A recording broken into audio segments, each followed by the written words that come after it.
love about these events is that we have got so many people together who have decided that money is important to you.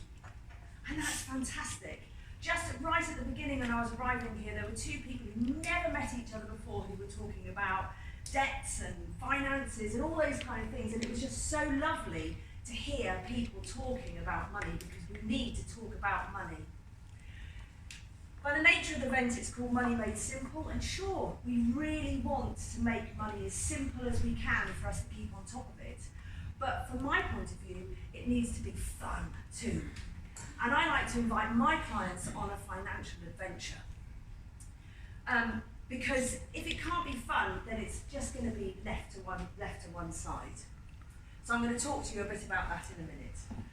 First of all, a little bit about myself. My name is Fanny Snaith. I'm a certified money coach. I've been a money coach now for the last 4 years.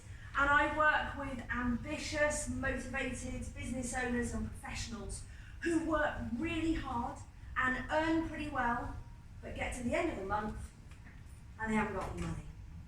And they're fantastic at their jobs. They're really, really good at their jobs. They've got all sorts of qualifications. We've talked a little bit about this already. People in financial services, doctors, really qualified people who, when it comes to personal finance, there's just something that's not quite clicking and they can't really put their finger on it. So I not only help them with practical finance, but I also help them to see how their relationship with money not only affects massively how much they earn or how much they spend, but the whole of their financial world. So let me introduce you to Lucy. Lucy is a typical client of mine, and to all intents and purposes, to the outside world, Lucy's got a pretty great life. She lives in a nice house, she's got a nice car on the drive, she's probably got a partner and a couple of kids, maybe even at boarding school. She's got a great social life, she loves to entertain. Christmas, holidays, birthdays are all fun occasions. And yeah, to the outside world, things are looking pretty good.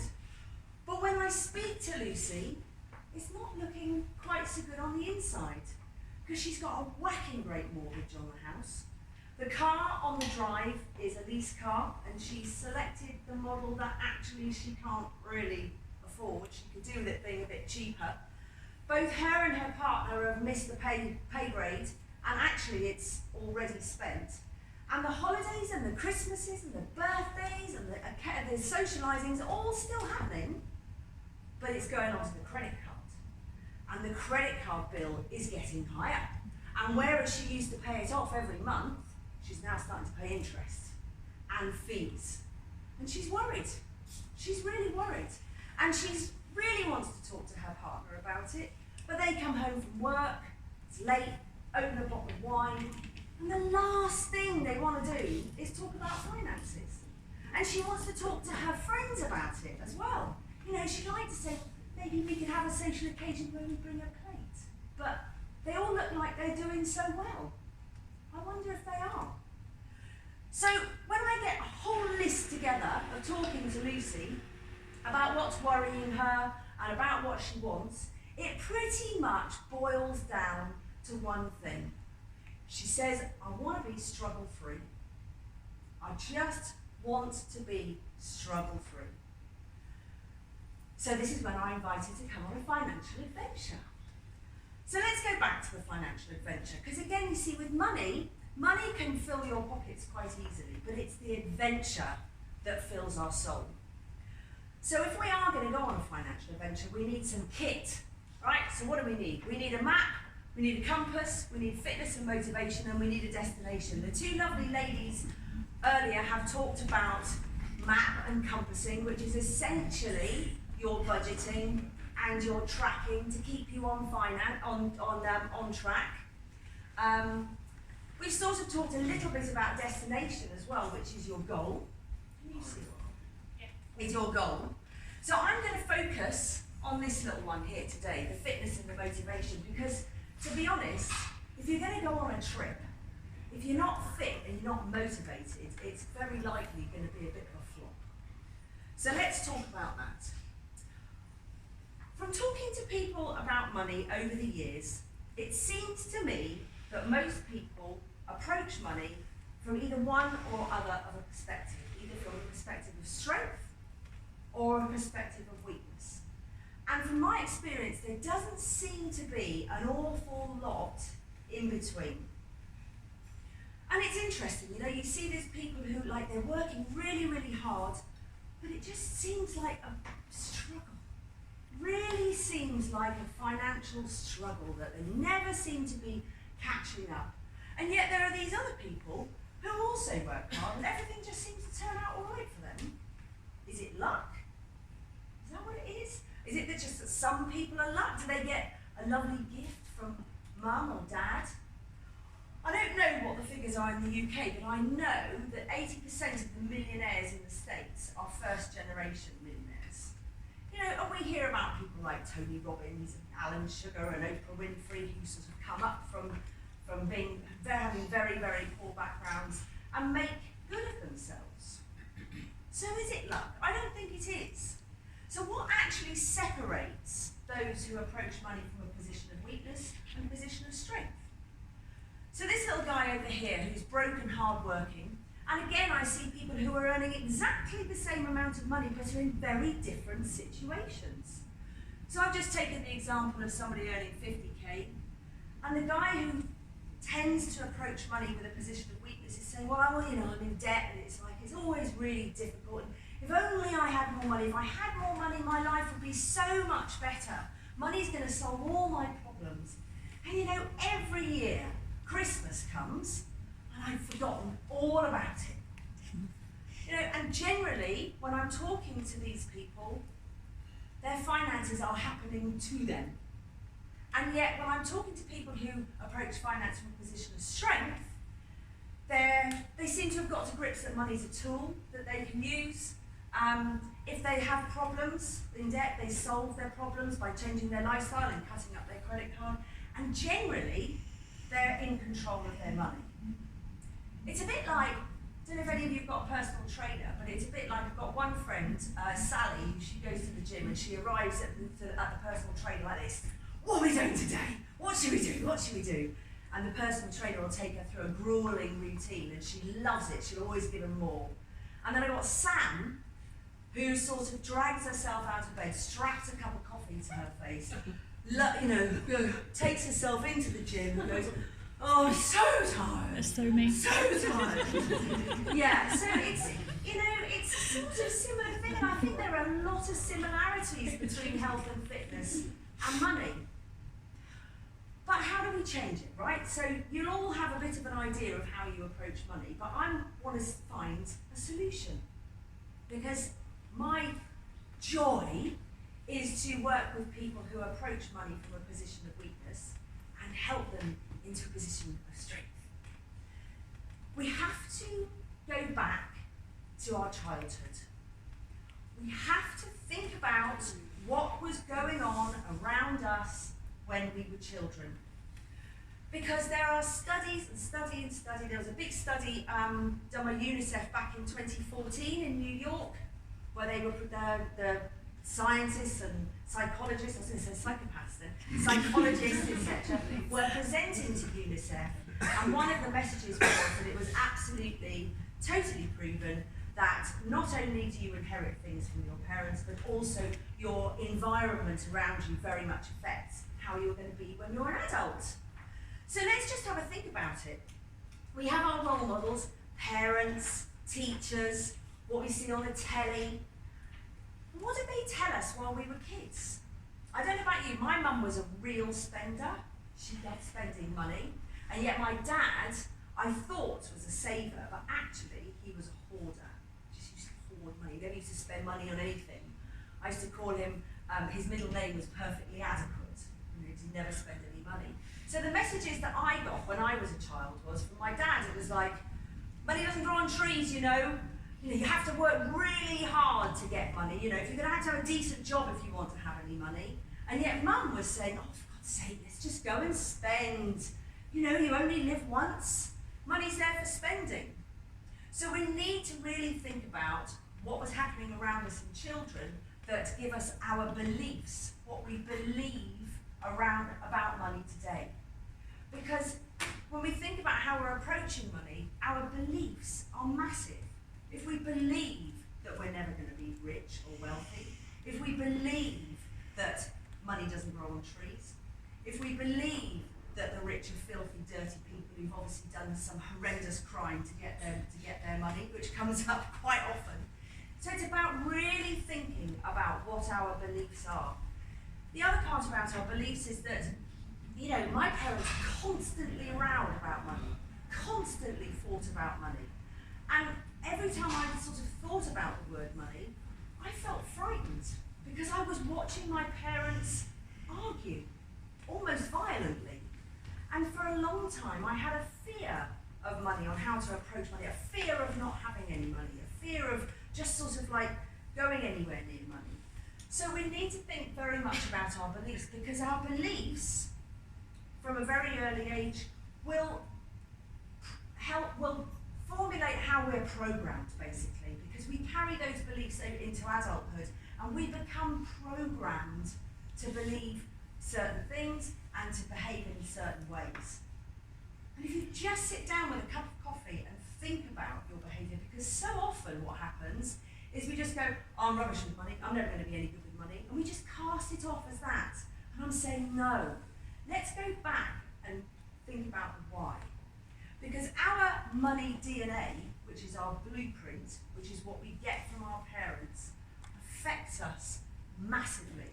And you can see how it affects us when we look at what we call our money story, which is basically the list of all the transactions, both physically and emotionally, around money from day dot to now.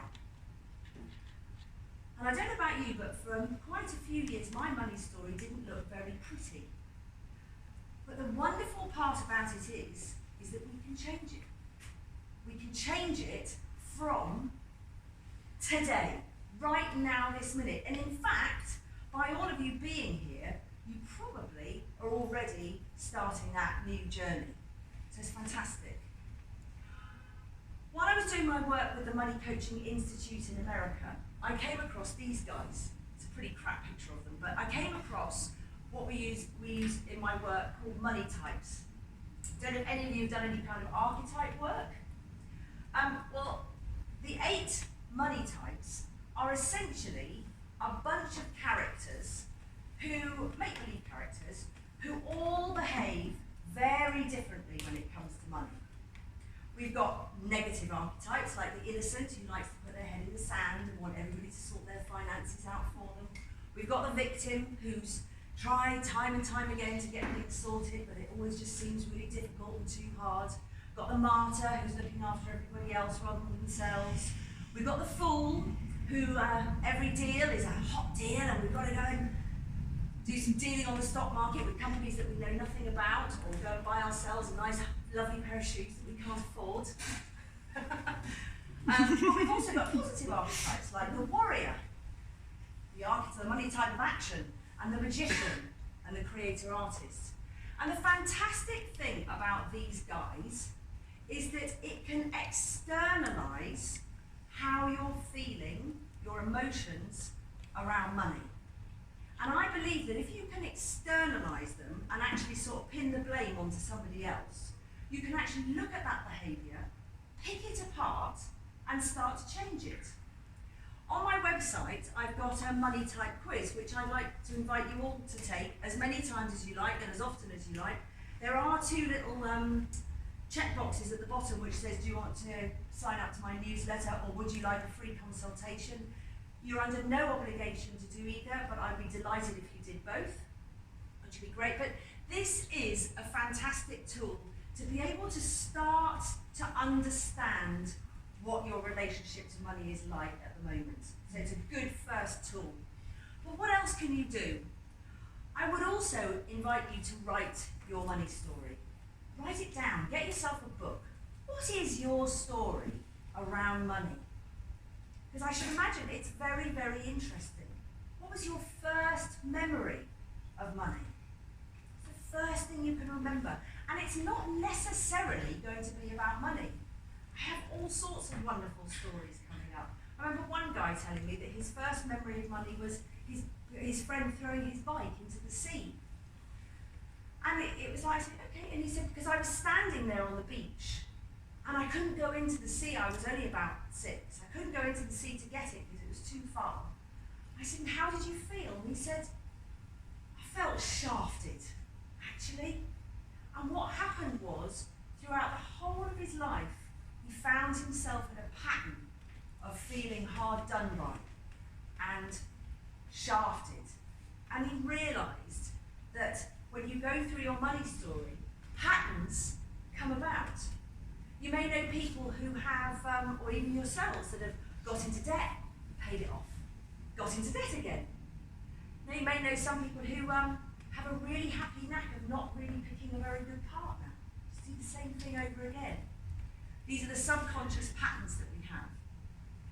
Ask yourself what your beliefs are around money.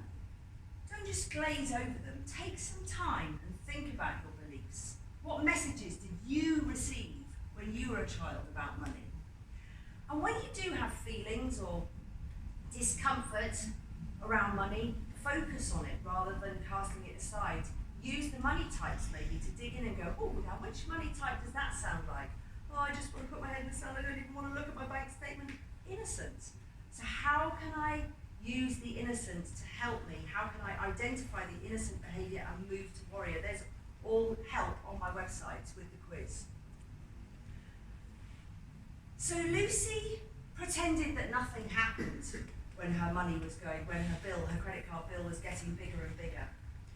It was important to her to continue to look cool. And I would say, look, if you are getting into trouble, if things are getting tight, just be honest and come out and go, I'm going to be cool now. I'm not going to look cool anymore. I'm going to be cool. Use the money types because they're really brilliant to help you. And maybe you'd like to work with a money coach at some point. So just to wrap up, thank you very much for listening. I coach individuals and couples money coaching, which I love, and groups face-to-face online. I've recently been running a course called the Love Me, Love My Money, which is sort of like a combo course. It's got Sophana in the audience, which is sort of like a combo course. So it's a bit of video working by yourselves, but then every week we have a live Q&A.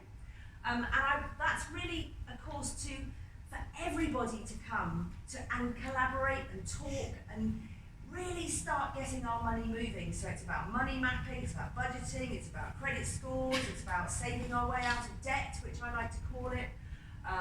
It's about money types. It's got everything in there. It's a 10-week course and it's an absolute steal at £400. I'm just building a list of the next 20 people to go onto that. So if you're interested, come and talk to me. I'm hoping to start it in May. I also have a Facebook group called the Money Mastery Club. Please feel free to come along and join that. And that's my website. Take the money type quiz, have a look around, but bearing in mind that we're here tonight, Nikki's got her Facebook stuff going on as well and her subscription. Please don't leave this event tonight and do nothing. Take it that one step further, and even if it's just conversation, nothing could be better than conversation about money. And if you feel like going on a financial adventure, come and have a chat. Thanks very much for listening.